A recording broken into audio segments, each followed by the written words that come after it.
do yourself a favor and go. Just go. Click on something else. Really, you don't want to stay here. You won't survive it. I barely survived it. This movie's horrendous!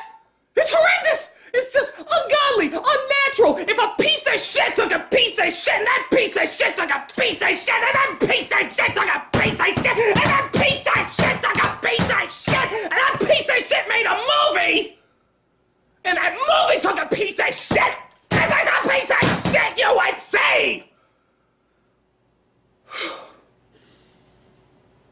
Felix the cat. Felix the cat, the wonderful, wonderful cat. Whenever he gets in a fix, he reaches into his bag of tricks. I know what you're thinking. What? That black and white cartoon from God knows when? How could a film based on that thing be as horrible as I'm making it out to be? How could some innocent animation from the 20s possibly affect someone in the most horrendous ways you can imagine? You've been warned. Okay, so we start off this movie with, you sure you don't want to turn back? There's still time. I'm sure Angry Joe has a good video. Okay. So we start off this film about the classic 2D animated character with, of course, some classic 2D animate. What the fuck, the puss? Oh, hi everybody! Glad you could make it. And hundreds of screaming kids go running out of the theater. You see, I just got back from the land of Oriana. Wow, you almost had actual lip movement there that time. Keep it up, and your mouth might actually close a few times when you say a sentence. Come to think of it, I don't even know if I could get back there myself. And in case you're wondering, no, there's no other 3D animation in the entire picture. So really, this is completely pointless. It's like watching that annoying Mario head at the opening of Mario 64. Yeah, it looked nice then, but it's awkward and disturbing now. Which one of our voices is more annoying? Don't make me choose! Okay, so after we're done with Cat Headroom, we finally get our title, Felix the Cat. Yay! We then see the land of Oriana, where Princess Oriana, bit of an ego trip there, is busy running her country when she's suddenly interrupted. I hope I'm not disturbing you. I always have time for you. This increase in credits you've decreed, it's just unheard of. I'm so glad you agree. Oh, it's happened. I should have known. I saw all the signs. Oh god, this movie's gonna hurt. Okay, so you might notice, well, to be perfectly honest, all the problems with the movie in the first 2 minutes. Yeah, actually everything wrong with this film you can sum up in literally the first 2 minutes. Firstly, the animation is obnoxious. It needs riddling. Second, it has the same problem as The Magic Voyage. It's just constant noise all throughout the film. It never takes a break. The Duke of Zill. He's gotten through the impasse with a whole army. They're almost here. Take the city. But surprisingly, this film is even worse. Why? Because the sound mixing is so bad that half the time you can't even make out what they're saying. But they blocked the tracks. Cosmic Palladium. Quiet, Pearl, they'll hear you. Give The Magic Voyage some credit. I at least heard every piece of shit dialogue that was written. Third, the lip movements almost never match what the characters are saying. Look at this scene. The guy never closes his mouth. I will delay them for as long as I can. I'm old. They won't harm me. How's he form consonants? But hey, seeing how we can't hear what the characters are saying half the time anyway, I guess it doesn't matter. That's 2 minutes. 2 minutes, and already I want to stab a puppy and eat people. Pray for the apocalypse, people! We have 80 more minutes of this shit! Okay, so what I could gather over the underwater audio is that the princess's uncle, named Zill, That's a name no one would self-apply where I come from. is in the process of taking over her kingdom. May I remind you, Princess Oriana, that since you disbanded the army, there is now no defense against such a possibility. Thank you, Grumper. I don't need to be reminded. Clearly you do, because that was a pretty jackass move. You got rid of your entire army? Who does that? Princess, why did you dispose of our army? Well, when in the history books has anybody ever taken a government down? You're joking, right? And even if someone did try to break in, I would just hold my dress on both sides and think happy thoughts. Doesn't that sound the most logical? This conversation makes me feel drunk. So they tried to get her out through a hidden tunnel, but the Doctor Who robots are close in on their tails. We can't let the cube see us. So they outwit the evil boxes. Oh, don't you talk about my boxes! I like boxes! and come across a room where a machine that can jump dimensions is kept. I do hope the Dimensporter still works. It's so old. Wait a minute, so old? You mean you have an ungodly powerful dimensional transporter and you never use it? What the fuck is wrong with this bimbo? I've been using it to make hot chocolate. But the machines grab her before she can get it to work. Princess, the palace is under siege!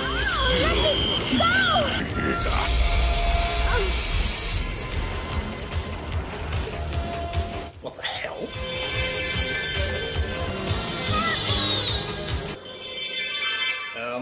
Thank God that 1980s music video tear suddenly turned gold and activated the machine. It happens! Good buttery God, her tears are incredible! I mean, if that's just what they can do, imagine what her snot could be capable of! So the tear goes to a totally different dimension. On its own, it's alive, yeah. And it looks for a dimension not nearly as strange or surreal as the one they're currently in. Does it come to our world? Well, I'm gonna say no on that, because even though it looks like our world, there's cars in it like our world, and there's even humans in it like our world, there's a talking cat who walks around with everyday people and carries a magical bag that he can somehow morph into anything. So clearly, it's not our everyday, normal world! Why does this get me so angry? Well, because it raises the question, why the fuck do we have a different dimension in this movie? Why couldn't Felix just be in Oriana, the strange world? He's already strange! He's a talking cat! It's not like the real world meets something odd and whimsical, it's weird-ass shit meeting weird-ass shit! So this plot point has no purpose. It's just wasting time. Something you'll find this movie is very, very good at.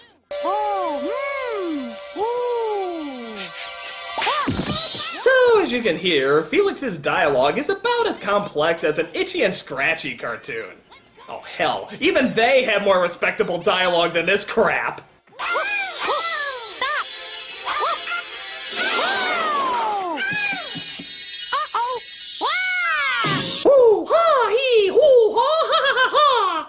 So while Felix is chasing the magical flying golden tear, someone had to write that. Two scientists are watching him because apparently they want control of his magic bag. Yes, Uncle. This must be something really big, if he's got his bag. Yes, the bag. I've always wanted that bag. Perhaps this is an ideal opportunity for me to acquire it. So, this may sound weird, but I think Felix the cat has way too much story. There's like a million things going on at once in this movie. You're not directing Inception, it's Felix the fucking cat! Sly as a fox, you got me under your spell. Does this really warrant a song? It's just some foxes looking at a bag. Why does this lend itself to musical accompaniment? You just outfoxed yourself the way I knew you would. They must be learning from the Randy Newman School of Pointless Songwriting. Foxes, they like looking at bags, and then they walk away so their tails are gonna wag. You pay Randy now. He follows the tear down a hole where he sees the remains of an old mine. I think I'm starting to fall for you. Boy, could you use a Big Mac, huh?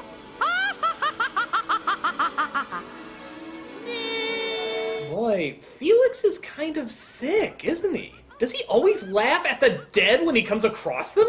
Ha ha ha ha! You stupid skull! Ah, ha, ha, ha. All right, time to get some reading done. Ha, ha, ha, ha. Stupid people who died at the hands of Joseph Stalin! So he finds himself in the dimensional jumper-upper and gets sent to Oriana. But he's trapped in a room and uses his magic bag to drill his way out.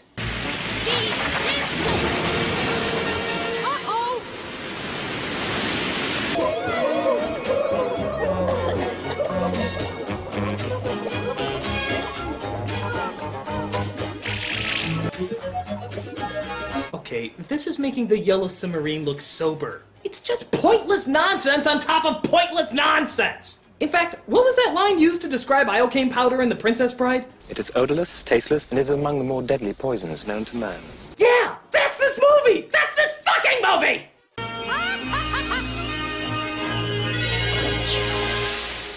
By the way, I should point out that Felix's magic bag really has no logical reasoning to it. He just sort of looks at it, lasers come out his eyes, and suddenly it transforms into whatever he wants. There's no limitation or understanding of it at all. We don't even know where it came from, or how he got it. He just starts off with it and, hey, it's a magic bag. Don't question it. You know, maybe that would work better in the 1920s when animation was new and it horrified people.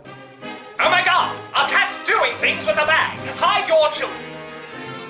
But when this came out, it makes about as much sense as it does now.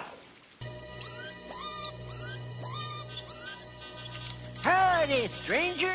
I speak for the trees. Why don't you just follow me? By yourself, you can get in a lot of trouble out here.